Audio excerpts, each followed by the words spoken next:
ಹೇ WhatsApp beautiful people, ಎಲ್ರಿಗೂ ನಮಸ್ಕಾರ. ಇವತ್ತು ನಾನು RCB ವರ್ಸಸ್ CSK ಮ್ಯಾಚ್ ಬಗ್ಗೆ ಮಾತಾಡತ್ತೀನಿ. ಮಾರ್ಚ್ 28ಕ್ಕೆ ಐತಿ ಮ್ಯಾಚ್.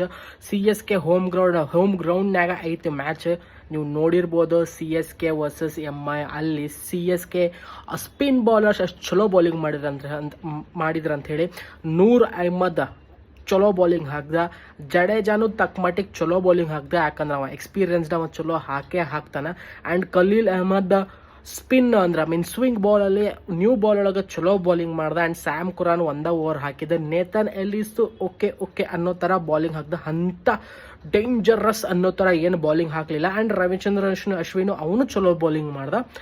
ಬಟ್ ಇಲ್ಲಿ RCBದು ಏನು ನೋಡ್ಬೇಕಂತಂದ್ರೆ ಹೇಳ್ತೀನಿ, RCBದು ಬೆಸ್ಟ್ ಪ್ಲೇಯಿಂಗ್ 11 ಯಾವ್ದಿರ್ಬೇಕು? ಫಸ್ಟ್ ಮ್ಯಾಚ್ನಾಗ ಯಾವ ಪ್ಲೇಯಿಂಗ್ 11 ಇತ್ತಲ್ಲ ಅದ ಪ್ಲೇಯಿಂಗ್ 11. ರಸಿಕ್ದಾರ್ ಬದಲು ಭುವನೇಶ್ವರ್ ಕುಮಾರ್ ಒಳಗೆ ಬರ್ಬೋದು ಅಂತ ನನಗೆ ಅನಿಸ್ತೈತಿ. ಆ್ಯಂಡ್ ಅದು ಸ್ಪಿನ್ ಫೇವರ್ ಇರೋ ಪಿಚ್ ಇರೋದ್ರಿಂದ ನನಗನ್ಸೋ ಮಟ್ಟಿಗೆ ಸುವೇಶ್ ಶರ್ಮಾ ಜೊತೆ ಸ್ವಪ್ನಿಲ್ ಸಿಂಗು ಒಳಗೆ ಬರ್ಬೋದು ಆ್ಯಸ್ ಅ ಇಂಪ್ಯಾಕ್ಟ್ ಪ್ಲೇಯರ್ ಅಂತ ನನಗೆ ಅನಿಸ್ತೈತಿ. ತೊಗೊಂಬಂದ್ರೆ ಚಲೋನ, ಯಾಕಂದ್ರೆ ಅದು ಸ್ಪಿನ್ ಬೌಲಿಂಗ್ ಟ್ರ್ಯಾಕಲ್ಲಿ ಅಲ್ಲಿ ಸ್ಪಿನ್ನರ್ಸ್ಗಳಿಗೆ ಎಷ್ಟು ಇಂಪಾರ್ಟೆಂಟ್ ಆಕ್ಕಾರ ಅಂತ ಹೇಳಿ ನೀವು CSK ವರ್ಸಸ್ MI ಮ್ಯಾಚ್ ನೋಡಿದಾಗ ನಿಮ್ಗೆ ಅರ್ಥ ಆಗಿರಬಹುದು. ಕುರ್ನಾಲ್ ಪಾಂಡ್ಯ, ಸ್ವಪ್ನಿಲ್ ಸಿಂಗ್ ಆ್ಯಂಡ್ ಸುವೇಶ್ ಶರ್ಮಾ ಈ 3 ಜನ ಸ್ಪಿನ್ನರ್ಸ್ ಜೊತೆ ಹೋದ್ರೆ ಭಾಳ ಚಲೋ ಅಂತ ಅನಿಸ್ತೈತೆ ನನಗೆ. ಇಂಪ್ಯಾಕ್ಟ್ ಪ್ಲೇಯರ್ ಆಗಿ ಸ್ವಪ್ನಿಲ್ ಸಿಂಗ್ ಬರಬೇಕು. ಭುವನೇಶ್ವರ್ ಕುಮಾರ್ ರೆಡಿ ಇದಾನ ಅಂತ ಹೇಳಿ ನ್ಯೂಸ್ ಐತಿ ನೆಕ್ಸ್ಟ್ RCB CSK ಮ್ಯಾಚ್ ಮೇಲೆ. ಬಟ್ ಇಲ್ಲಿ ಏನಂದ್ರೆ ಜಾಸ್ತಿ ಚೇಂಜಸ್ ಏನು ಬೇಕಾಗಿಲ್ಲ, ಯಾಕಂದ್ರೆ 7th ಆರ್ಡರ್ವರೆಗೂ ಬ್ಯಾಟಿಂಗ್ ಐತಿ. ಆ್ಯಂಡ್ ಸ್ವಪ್ನಿಲ್ ಸಿಂಗ್ ಬಂದಂದ್ರೆ 8ನೇವರೆಗೂ ಆಕೈತಿ. RCB ಅಂತ ಎಕ್ಸ್ಪ್ಲೋಸಿವ್ ಬ್ಯಾಟಿಂಗ್ ಮಾಡಲೇಬೇಕು. ನೀವು ಹಂಗೆ ನೋಡಿದ್ರೆ CSKದ ಅಷ್ಟೊಂದು ಏನು ಹೆದರ್ಸೋ ಅಂತ ಬೌಲಿಂಗ್ ಏನೂ ಇಲ್ಲ. ಸ್ಯಾಮ್ ಕುರಾನ್ ಮತ್ತು ಯಾರಪ್ಪ ನೇತನ್ ಎಲ್ಲಿಸು, ಆಮೇಲೆ ರವಿಚಂದ್ರನ್ ಅಶ್ವಿನ್, ರವೀಂದ್ರ ಜಡೇಜಾ ಆ್ಯಂಡ್ ನೇತನ್ ಎಲ್ಲಿಸ್, ಹೌದೇ ನೂರ್ ಅಹ್ಮದ್. ಅಂತ ಹೆದರ್ಸೋ ಬೌಲಿಂಗ್ ಇಲ್ಲ. ಮೇ ಬಿ ನೇತನ್ ಎಲಿಸ್ ಬದಲು ಮತೀಶ್ ಪತಿರಾಣ ಬರ್ಬೋದು ಒಳಗೆ, ಯಾಕಂದ್ರೆ 4 ಫಾರಿನರ್ ಆಡೋಕ್ಕಾಗದ. ಇವ್ರು ಆಲ್ರೆಡಿ ರಚಿನ್ ರವೀಂದ್ರ ಮತ್ತು ಸ್ಯಾಮ್ ಕುರನ್ ಮತ್ತು ನೂರ್ ಅಹ್ಮದ್ ಮತ್ತು ನೇತನ್ ಎಲಿಸ್ 4 ಜನ ಆಲ್ರೆಡಿ ಆಗ್ಯಾರಿಲ್ಲ. ನೇತನ್ ಎಲಿಸ್ ಹೊರಗೆ ಹೋಗಲೇಬೇಕು. ಅವ ಪತಿರಾಣ ಒಳಗೆ ಬರ್ಬೇಕಂದ್ರೆ ಪತಿರಾಣ ಒಳಗೆ ಬಂದ್ರೆ ಬೌಲಿಂಗ್ ಒಂದು ಸ್ವಲ್ಪ ಇವ್ರದ್ದು ಸ್ಟ್ರಾಂಗ್ ಅನಿಸ್ತೈತಿ. ಬಟ್ ಸ್ಟಿಲ್ ಸುನಿಲ್ ನರೇನು ವರುಣ್ ಚಕ್ರವರ್ತಿಗೆ ಹೆಂಗೆ 1-2 ಓವರ್ ನೋಡ್ಕೊಂಡು ಆಡಿ ಆಮೇಲೆ ಬಡಿದ್ರು ನೋಡ, ಹಂಗೆ RCB ಅವರು ಆ ಪ್ಲ್ಯಾನ್ ತೊಗೊಂಡು ಹೋದ್ರೆ ಈ ಬೌಲಿಂಗ್ ಲೈನಪ್ ಅಷ್ಟೊಂದು ಇವ್ರಿಗೇನು ಕಾಟ ಕೊಡೋ ಅಂಥ ಬೌಲಿಂಗ್ ಲೈನಪ್ ಅಲ್ಲ, ಹೆದರ್ಸೋ ಅಂಥ ಬೌಲಿಂಗ್ ಲೈನಪ್ ಅಲ್ಲ ಚೆನ್ನೈ ಅವ್ರದ್ದು. ನೂರ್ ಅಹ್ಮದ್ ಒಬ್ಬ ಅದೇ ಹೇಳಿದ್ನಲ್ಲ, ನೋಡ್ಕೊಂಡು ಆಡ್ಬೇಕು, ಆಮೇಲೆ ಜಡಿಬೇಕು. ಸ್ಪಿನ್ನಿಗೆ ಚಲೋ ಆಡೋ ಸಾಲ್ಟ್ ಅದಾನ, ರಜತ್ ಪಟಿದಾರ್ ಅದಾನ, ಜಿತೇಶ್ ಶರ್ಮಾ ಅದ, ಲಿವಿಂಗ್ಸ್ಟನ್ ಸ್ವಲ್ಪ ಸ್ಟ್ರಗಲ್ ಮಾಡ್ತಾನೆ. ಬಟ್ ಆಮೇಲೆ ವಿರಾಟ್ ಕೊಹ್ಲಿ ಅಂತೂ ಅವ ಸ್ವಲ್ಪ ನಿಂತ್ಕೊಂಡ ಅಂದ್ರೆ ಅವ ಅಫ್ಕೋರ್ಸ್ ಟೈಮ್ ತೊಗೊಂಡು ಆಡೋ ಬ್ಯಾಟ್ಸ್ಮನ್. ಅವ ಸ್ವಲ್ಪ ಸೆಟಲ್ ಆದ್ರೆ ಸ್ಪಿನ್ನಿಗೂ ಹೊಡಿತಾನ, ಪೇಸರ್ಸ್ಗೂ ಹೊಡಿತಾನ. ಆ್ಯಂಡ್ ಈ ಸೀಸನ್ ನನಗನ್ಸೋ ಮಟ್ಟಿಗೆ ವಿರಾಟ್ ಕೊಹ್ಲಿ ತಡೆದು ನೋಡ್ಕೊಂಡು ಆಡೋ ಅಂಥ ಮನುಷ್ಯನ ಅಲ್ಲ ಅವನು ಫುಲ್ ಎಕ್ಸ್ಪ್ಲೋಸಿವ್ ಬ್ಯಾಟಿಂಗ ಆಡ್ತಾನೆ. ಯಾಕಂದ್ರೆ ಬ್ಯಾಟಿಂಗ್ ಡೆಪ್ತ್ ಇರೋದಕ್ಕಿಂತ ಆ ಮೂಮೆಂಟಮ್ ಏನದಲ್ಲ ಅದನ್ನ ಹಂಗೆ ಕ್ಯಾರಿ ಮಾಡ್ಕೊಂಡು ಹೋಗ್ತಾರಂತ ನನಗೆ ಅನಿಸ್ತೈತಿ. ಆ್ಯಂಡ್ ಇಲ್ಲಿ ನೀವು ನೋಡಿದ್ರೆ ಡೆವಾನ್ ಕಾನ್ವೆ ಮಿಸ್ ಅದನ್ನ ಚೆನ್ನೈ ಸೂಪರ್ ಕಿಂಗ್ಸ್ಗೆ. ಆ್ಯಂಡ್ ಅಫ್ಕೋರ್ಸ್ ಲೈಕ್ 4 ಫಾರಿನರ್ನ ಆಡಿಸ್ಬೇಕು ಇವ್ರು. ಹೇಳ್ಬೇಕಂದ್ರೆ ರಚಿನ್ ರವೀಂದ್ರ ಅಂತ ಹೊರಗೆ ಇಡಂಗಿಲ್ಲ, ಯಂಗ್ಸ್ಟರ್. ಡೆವಾನ್ ಕಾನ್ವೆ ಎಕ್ಸ್ಪೀರಿಯನ್ಸ್ ಇರ್ಬೋದು, ಬಟ್ ನನಗೆ ಗೊತ್ತಿಲ್ಲ ಅವರು MS Dhoni already wicket keeping ಮಾಡಿರ್ತಾನೆ. So again Devon Conway is a wicket keeper ಅಮ್ಮ.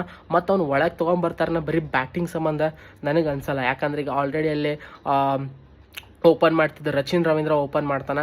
ಆಮೇಲೆ ಅವನ ಜೊತೆ ಇನ್ನೊಬ್ಬ ಯಾರಪ್ಪ ಓಪನ್ ಮಾಡ್ತಾನೆ ಅಂತಂದ್ರೆ wait a minute I'll check, Rahul Tripathi opening ಮಾಡಿದ್ದ. ಹೌದು, ಅಂಥ ಚಲೋ ಮ್ಯಾಚ್ ಏನು ಆಡಲಿಲ್ಲ, ಒಳ್ಳೆ ಪ್ಲೇಯರ್, ಅಂಥದ್ದೇನು ಚಲೋ ಆಡಲಿಲ್ಲ.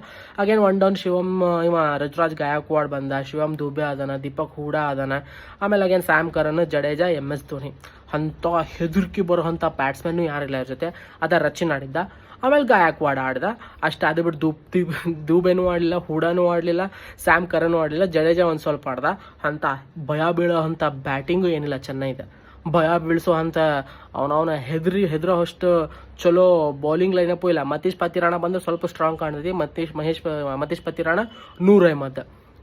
ಓಕೆ, ಇವರಿಬ್ರು ಸ್ಟ್ರಾಂಗ್ ಒಳ್ಳೆ ಬೌಲಿಂಗು. ಬಟ್ ಇವ್ರಿಗೊಂದು ಸ್ವಲ್ಪ ನೋಡ್ಕೊಂಡು ಆಡಿ ಇವ್ರಿಗೂ ಹೊಡಿಬೋದು. ಆಮೇಲೆ ಅಫ್ಕೋರ್ಸ್ ಜಡೇಜಾ ಚಲೋ ಬೌಲಿಂಗ್ ಮಾಡೇ ಮಾಡ್ತಾನೆ.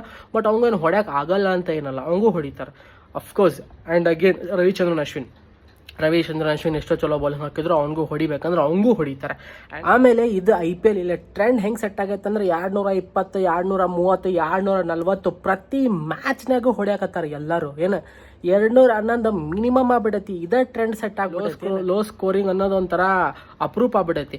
ಬಟ್ ಚಿದಂಬರಂ ಇದೇ ಸ್ಟೇಡಿಯಮ್ದಾಗ ಏನು ಆಡಿದ್ರಲ್ಲ ಚೆನ್ನೈ ವರ್ಸಸ್ ಮುಂಬೈ, ಅದು ಲೋ ಸ್ಕೋರಿಂಗ್ ಅನ್ನೋದಕ್ಕಿಂತನೂ ಒಂದು 150 160 ವರೆಗೂ ಹೋಗಿದ್ರು ಅವ್ರು, ಹಿಂಗೋ ಮಾಡ್ಕೊಂಡು.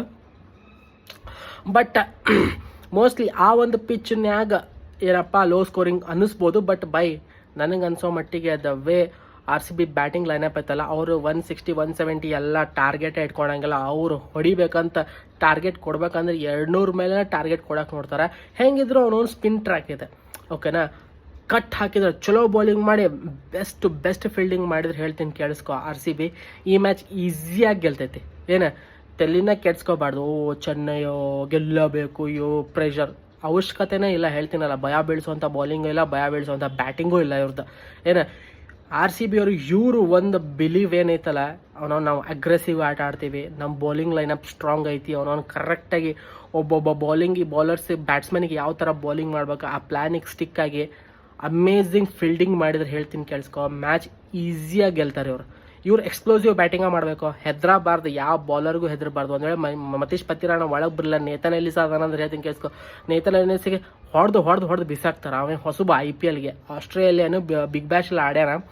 ಬಟ್ ಇಲ್ಲೇ ಇವ ಹೊಸಬ, ಇವಂಗಂತೂ ಹೊಡಿಬೋದು. ಅವ್ನು ಹೋದ ಮ್ಯಾಚ್ ಒಳಗೂ ಅವೇನು ಅಷ್ಟೊಂದು ಚಲೋ ಬೌಲಿಂಗ್ ಏನೂ ಮಾಡಿಲ್ಲ. ಅವ ಹಾಕಿರೋದು 4 ಓವರ್ನ್ಯಾಗ 38 ರನ್ ಹೊಡ್ಸ್ಕೊಂಡ 1 ವಿಕೆಟ್ ಎತ್ತಾನ, 9 ಐತೆ ಒಂದು ಎಕಾನಮಿ.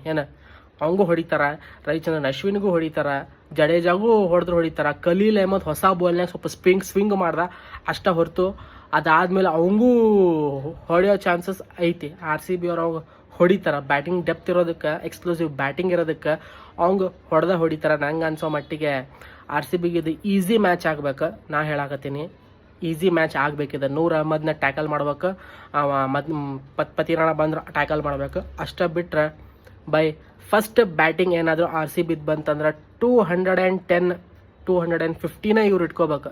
ಇಷ್ಟ ಹೊಡಿಬೇಕು ನಾವು ಅಂತೇಳಿ. ಒಂದು ವೇಳೆ ಆಗಲಿಲ್ಲ, ಜಲ್ದಿ ವಿಕೆಟ್ ಹೋತಂದ್ರೆ ಅಫ್ಕೋರ್ಸ್ ಮಿಡಲ್ ಆರ್ಡರ್ ಸ್ವಲ್ಪ ನೋಡ್ಕೊಂಡು ಆಟಾಡಿ 200 190 200 ರೀಚ್ ಆಗಬೇಕು RCB, ಹೇಳ್ತೀನಿ ಕೇಳಿಸ್ಕೊ. ಆಮೇಲೆ ಡಿಫೆಂಡಿಂಗ್ ಅಂತ ಬಂದಾಗ ಆ ಬೌಲರ್ಸ್ಗೆ ಆ ಒಂದು ಕಂಫರ್ಟ್ನೆಸ್ ಇರ್ತೈತಿ. ಚಲೋ ಫೀಲ್ಡಿಂಗ್ ಮಾಡ್ಬೇಕು. ಬೌಲರ್ಸಿಗೆ ಏನು ಗೊತ್ತಾನ, ಬೌಲರ್ಸ್ ಅಪ್ಪಿ ಹಾಕವು, 6 ಹಾಕವು, 4 ಹಾಕವು, ಮಿಸ್ಟೇಕ್ಸ್ ಹಾಕವು.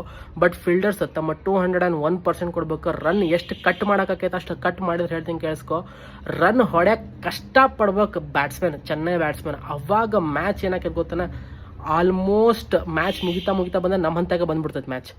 ಸೊ ಬೌಲಿಂಗ್ ಚಲೋ ಮಾಡ್ಬೇಕು, ಫೀಲ್ಡಿಂಗ್ ಚಲೋ ಮಾಡ್ಬೇಕು, ಬ್ಯಾಟಿಂಗ್ ಅಂತೂ ಎಕ್ಸ್ಪ್ಲೋಸಿವ್ ಆಗಿ ಮಾಡ್ಬೇಕು. ಪ್ರತಿಯೊಬ್ಬ ಬ್ಯಾಟ್ಸ್ಮನ್ಗೂ ಒಂದು ಪ್ಲ್ಯಾನ್ ಇಟ್ಕೊಂಡು ಹೋಗ್ಬೇಕು. ಚೆನ್ನೈ ಬ್ಯಾಟ್ಸ್ಮನ್ಗೆ ಇದ ಬೌಲರ್ ಹಾಕ್ಬೇಕಂತೇಳಿ. ಭುವಿ ಬಂದಂದ್ರೆ ಬೌಲಿಂಗ್ ಲೈನಪ್ ಇನ್ನೂ ಸ್ಟ್ರಾಂಗ್ ಅನಿಸ್ತೈತಿ. ವೈಡ್ ಯಾರ್ಕರು ಚಲೋ ಹಾಕ್ತಾನೆ, ಸ್ಲೋವರ್ ಒನ್ನು ಚಲೋ ಹಾಕ್ತಾನೆ, ನ್ಯೂ ಬಾಲ್ದಾಗ ಚಲೋ ಸ್ವಿಂಗು ಮಾಡ್ತಾನೆ. ಆ್ಯಂಡ್ ಲೆಸ್ಟರ್ ಅದನ್ನು ಸಪೋರ್ಟ್ ಮಾಡೋಕೆ, ಜಾಶ್ ಹೇಜಲ್ವುಡ್ ಅದನ್ನು ಸಪೋರ್ಟ್ ಮಾಡೋಕೆ, ಆ್ಯಂಡ್ ಕುರ್ನಾಲ್ ಪಾಂಡ್ಯ, ಸ್ವಪ್ನಿಲ್ ಸಿಂಗ್ ಆ್ಯಂಡ್ ಶುವೇಶ್ ಶರ್ಮಾ ಎಂಥ ಚಲೋ ಬೌಲಿಂಗ್ ಹಾಕ್ತಾನಂತ. ಆಂಡ್ರೆ ರಸಲ್ ವಿಕೆಟ್ ತೆಗೆದು ಹೊಡಿಸ್ಕೋಬೋದು, ಬಟ್ ಆಂಡ್ರೆ ರಸಲ್ ವಿಕೆಟ್ ತೆಗೆದ ಅವ್ನು ಹೋದ ಮ್ಯಾಚ್ನಾಗ. ಆ್ಯಂಡ್ ಇದು ಸ್ಪಿನ್ನಿಂಗ್ ಟ್ರ್ಯಾಕ್ ಆಗಿರೋದ್ರಿಂದ ಶುವೇಶ್ ಶರ್ಮಾನು ಚಲೋ ಬೌಲಿಂಗ್ ಹಾಕ್ತಾನೆ. ಕುರ್ನಾಲ್ ಪಾಂಡ್ಯ ಅಫ್ಕೋರ್ಸ್ ಅವ್ನು ಚಲೋ ಬೌಲಿಂಗ್ ಹಾಕೇ ಹಾಕ್ತಾನೆ. ಸ್ವಪ್ನಿಲ್ ಸಿಂಗ್ ಬಂತಂದ್ರೂ ಡೆಡ್ಲಿ ಆಗುತ್ತೆ ಬೌಲಿಂಗ್ ಕಾಂಬಿನೇಷನ್. ನಮ್ಮವರು ಟಾರ್ಗೆಟ್ನ ಚೇಸ್ ಮಾಡೋದಾತ ಅಥವಾ ಟಾರ್ಗೆಟ್ ಸೆಟ್ ಮಾಡೋ ಸಿನಾರಿಯೋ ಬಂತಂದ್ರೂ ಹೇಳ್ತೀನಿ ಕೇಳಿಸ್ಕೊ, ಎರಡರದಾಗ ಅಡ್ವಾಂಟೇಜ್ ಐತಿ. ಹಂಗಂತೇಳಿ CSKನ ಭಾಳ ಲೈಟಾಗೂ ತೊಗೋಬಾರ್ದು. ಹೇಳ್ತೀನಲ್ಲ, ಪ್ಲ್ಯಾನಿಂಗ್ ಮಾಡಬೇಕು. ಪ್ರತಿಯೊಬ್ಬ ಬ್ಯಾಟ್ಸ್ಮನ್ಗೂ ಹೆಂಗೆ ಬೌಲಿಂಗ್ ಪ್ಲ್ಯಾನಿಂಗ್ ಮಾಡ್ಬೇಕಂದ್ರೆ ಒಂದು ಮ್ಯಾಚಪ್ ಮಾಡ್ಕೋಬೇಕು. ಇದು ಬೌಲರ್ ಅಂಥೇಳಿ ಹಾಕ್ಬೇಕು, ವಿಕೆಟ್ ಹತ್ಬೇಕು. ಫಸ್ಟ್ ಬ್ಯಾಟಿಂಗ್ ಬಂದರೆ 200 ಟಾರ್ಗೆಟ್ ಕೊಡ್ಬೇಕು. ಸೆಕೆಂಡ್ ನಮ್ದು ಏನಾದರೂ ಚೇಸಿಂಗ್ ಬಂತಂದ್ರೆ ಎಕ್ಸ್ಪ್ಲೋಸಿವ್ ಬ್ಯಾಟಿಂಗ ಮಾಡ್ಬೇಕು. ಅವನ ಟಾರ್ಗೆಟ್ನ ಇದು ಮಾಡ್ಕೋಬೇಕು.